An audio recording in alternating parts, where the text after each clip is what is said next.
Okay, so now what we're going to do is we're going to take this approximation to the second derivative and show how from this approximation we can create a system of linear equations that in principle we can solve, and the solution of that system of linear equations is going to approximate the solution to this differential equation right here.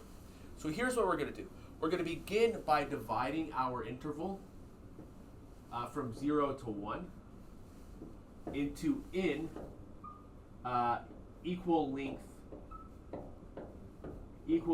subintervals.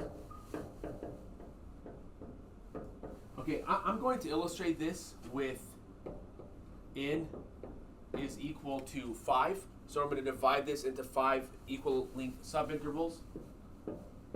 So something like this. And all of these points then are equally spaced. So we're going to call this first point here x0. This is going to be x1, x2, x3, x4, and the last one is going to be x sub n, which in this case n is equal to 5. And now here's what we're going to do. At each one of these points, we're going to define u sub k to be equal to the value of the solution at that point.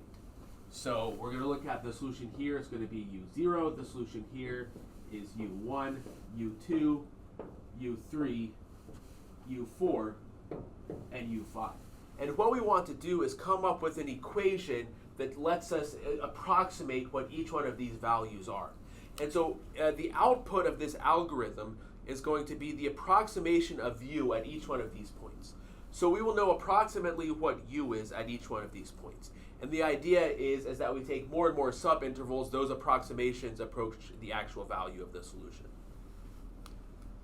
Okay, so two things to note out. In this case, we have these boundary conditions. U of 0 is equal to 0.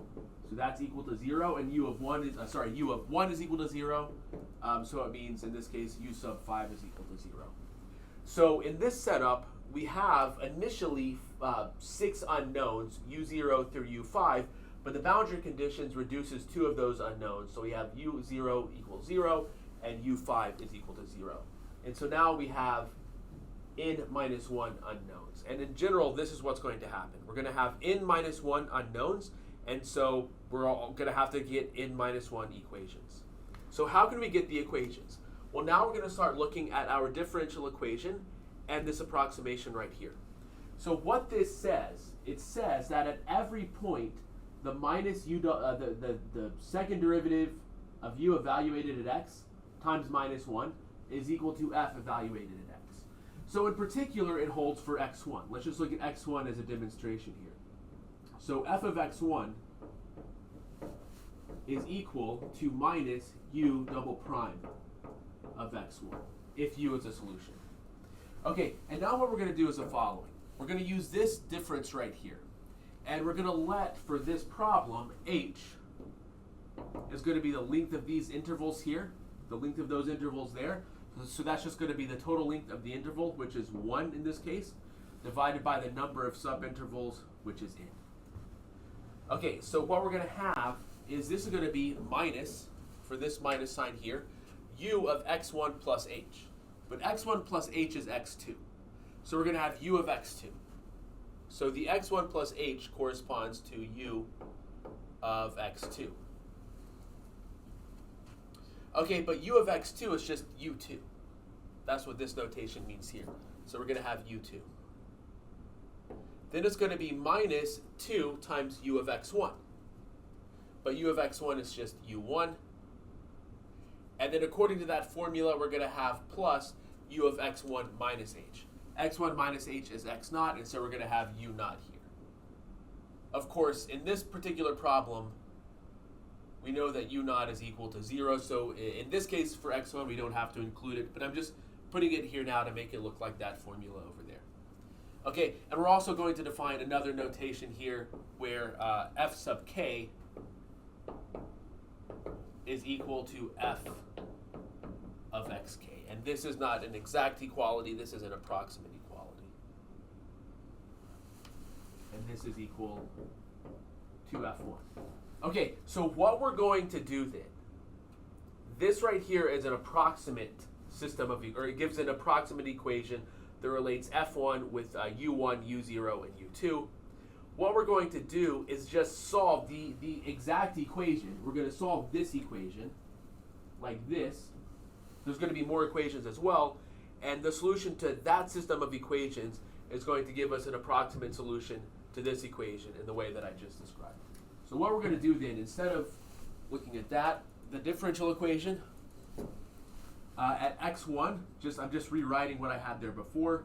We're going to have minus u2 minus 2 u1 minus u0 divided by h squared, and this is equal to f1.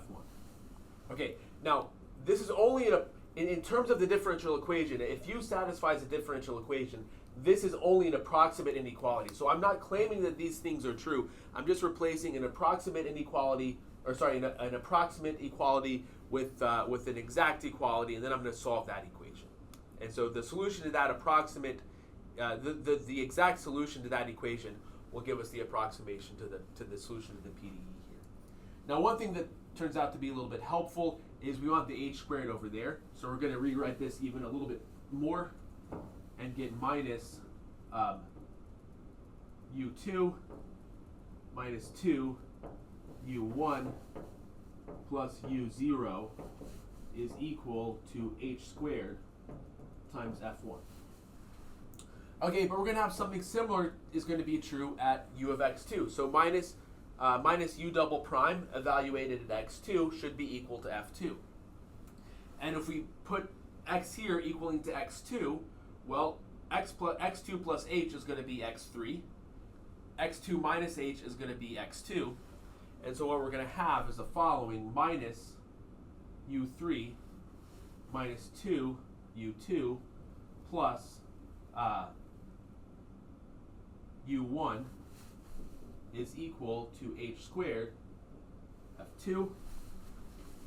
And then we're going to have for x3, we're going to have minus u4 minus 2 u3 plus u2, and this is going to be equal to h squared times f3. And then finally for u4, we're going to have minus u5 minus 2 u4 plus u3 is equal to h squared times f4. Okay, now up here for this equation, u0 is equal to 0, so we're going to get rid of it. And down here, u5 is equal to 0, so we're going to get rid of it as well. Now what we want to do is we want to write this in matrix vector form. We want to write this as a matrix vector equation. Okay, so in other words, we're going to have our unknowns, u1, u2, u3, u4, and this is going to be equal to h squared times our f vector, f1, f2, f3, f4. And now what are we going to get over here? Okay, this is going to be the matrix, and it's going to be the coefficients on, it's the matrix of coefficients. So it's the coefficients on the u's over there. So it's the number of equations is 4. Each row corresponds to the equation. So the top row is going to correspond to the first equation, and so on and so forth. And each column corresponds to the different number of variables. So there are 4 equations, 4 variables. This will be a 4 by 4 matrix. So the top row, to figure out what the entries in this top row need to be, I need to look to see what the corresponding coefficients in the first equation are on u1 through u4. Okay, so this right here is going to be the coefficient on u1 in the first equation. So if I look up here and distribute this minus sign, I see that the coefficient on u1 in the first equation is 2. This entry is going to be the coefficient of u2 on the first equation, which I see is equal to minus 1. This is going to be the coefficient on u3 in the first equation, which is 0, and similarly for u4. Now for the second equation, this entry is going to be the coefficient of u1 in the second equation, which is minus 1. This is the coefficient of u2 in the second equation, which is 2. This is the coefficient of u3 in the second equation, which is minus 1.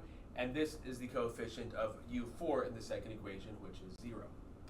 Okay, for the third equation, 0 is going to be, or sorry, this is the coefficient for u1 in the third equation. u1 doesn't appear, so that's 0. This is the coefficient on u2, which is minus 1. This is the coefficient of u3 in the second equation, which is 2. This is the coefficient of u4 in the second equation, which is minus 1. And down here, finally, this is the equation, this is the coefficient on u1 in the fourth equation, which is 0. The coefficient of u2 in the fourth equation is 0. The coefficient of u3 in the fourth equation is minus 1.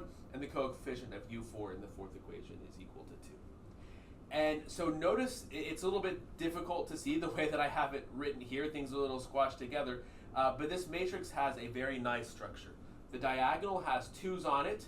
The diagonal above the diagonal have minus 1's on it, and the diagonal below the diagonal has minus 1's on it as well. So a matrix like this is called tridiagonal, meaning a diagonal matrix is a matrix that only has a non-zero diagonal, and a tridiagonal means that the diagonal above the diagonal and the diagonal below the diagonal are equal to minus 1. You saw a matrix like this on your week 1 homework. Okay, so this is the sort of explicit case in the case of n is equal to 5.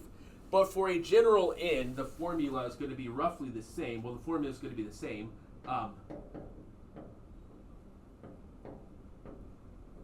For a general n, n equals 3, 4, 5, 6, 7, whatever.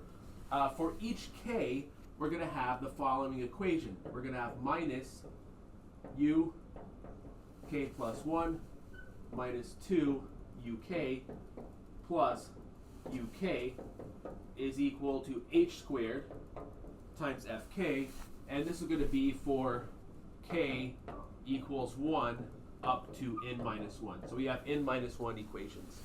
Now, maybe one thing to point out here is that when k is equal, this should be minus 1. When k is equal to 1, uk minus 1 is u0, which is going to be equal to 0 if these are our boundary conditions. And when k is equal to n minus 1, uk plus 1 is going to be equal to u of 1, or u sub n, which is also 0 in these boundary conditions. But for different but this is true no matter what the boundary conditions are. Once we apply the boundary conditions, we can get special formulas for k is equal, for the k is equal to 1 and k is equal to n minus 1 case. In all of these, no matter what n is, it's going to result, the matrix of coefficients is going to be a matrix where we have 2's on the main diagonal, we have minus 1's on the diagonal above the main diagonal, and then we're going to have minus 1's on the diagonal below the diagonal, and 0's everywhere else. This is an n minus 1 by n minus 1 matrix. So let me put n minus 1 rows here and n minus 1 columns here. Now, in general, like I said, n could be very large. N could be very large. Imagine it's 10,000. That's a pretty fine grid, but imagine n is equal to 10,000 in this case. It's going to be basically a 10,000 by 10,000 matrix, so it's going to be huge. So an algorithm like just straight up Gaussian elimination is going to take way too long to run on something like this. Now, an advantage of this matrix, there's two main structures, aside from the tridiagonal, which I'll get to in just a minute, there are two main structural features of this matrix. One, almost all of the entries are 0. Okay, this was a problem that you were asked to do on the week 1 homework. Almost all of the entries are 0, and it is a symmetric matrix. Okay, because of that, what we can do is we can use iterative methods. Instead of solving this directly, we can use an iterative method. Now, the reason that we can use an iterative method is because an iterative method requires doing doing a whole bunch of matrix vector operations. And if you have a matrix where many of the entries are 0, there are specialized algorithms that will allow you to do these matrix vector products very quickly, much more quickly than the typical n squared number of steps that you need to take. On the other hand, this is a tridiagonal matrix, and there are even better solvers for tridiagonal matrices that can solve this in roughly n steps, or a time that's proportional to n here, rather than n squared or n cubed or something like that. For example, the Thomas algorithm is one of these. So practically speaking, we would never use an iterative method to solve a matrix like to solve a matrix vector equation where this is the matrix. Now, when we look in the next videos in the Poisson's equation for a square, we're no longer going to have a tridiagonal matrix, and then it is much more appropriate to use iterative methods. Okay, so again, what we're doing here is we have converted our differential equation to a system of linear equations, and we can use linear algebra stuff to solve that system of linear equations. One of the tools that we're learning in this class, or the main tool that we're learning in this class to solve large sparse systems like this, sparse meaning there's a high percentage of zero entries. One of the tools we're learning to solve sparse systems like this is iterative methods. That is one of the things that's in our that will be in our linear algebra toolbox. But it just doesn't exactly apply to this precise matrix, but it will when we look at matrices for problems that are from higher dimensions. But we can still apply the iterative methods to this matrix. It just isn't something that necessarily makes a whole lot of sense. Okay, so that is it for this video, the sort of discretization of the Poisson's equation on one dimension. And in upcoming videos, I'll show you how we can do this for Poisson's equation on the disk, or on the square.